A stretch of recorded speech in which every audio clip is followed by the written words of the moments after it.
বজবজে গিয়ে বিক্ষোভের মুখে পড়েন সুকান্ত। ১০০ দিনের কাজের বকেয়া টাকা চেয়ে চোর চোর স্লোগান। বজবজে আক্রান্ত বিজেপি কর্মীকে দেখতে গিয়ে বিক্ষোভের মুখে রাজ্য সভাপতি সুকান্ত মজুমদার।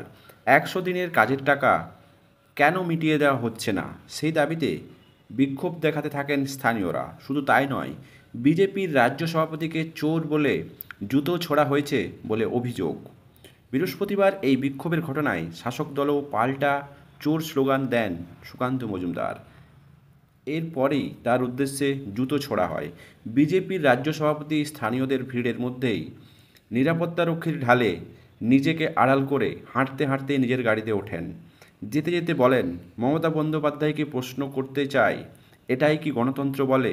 তিনি আরও বলেন, ওকে অনুরোধ করব এই ভিডিওটা একবার দেখে নিতে। যেভাবে গণতন্ত্রকে আজকে রাস্তার মধ্যে নগ্ন করে দেওয়া হলো, ধর্ষণ করা হলো, সেটা ভাবা যায় না।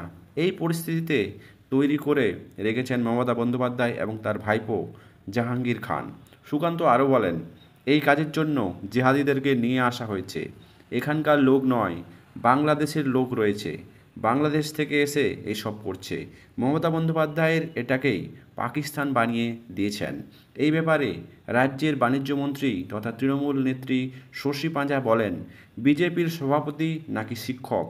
আজকে বজবজে যখন মহিলারা তাকে ঘিরে ধরেন, বাংলার বঞ্চনা সম্পর্কে বলেছেন, তখন সুকান্তবাবু মহিলাদের বলেন জেহাদি।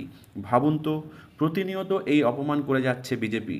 কদিন আগেও শাঁখা সিঁদুর নিয়ে মন্তব্য করা হয়েছিল। কখনো বলছে মন্ত্রীদের জুতোর তলায় রাখেন। আমাদের রাজ্যের মাননীয় মন্ত্রী সারা ভারতের মহিলা মুখ্যমন্ত্রীদের একজন তিনি। তাকে বিজেপির শ্রেষ্ঠ নেতা যিনি বিশ্বগুরু, তিনি দিদিকে অপমান করে যাচ্ছেন।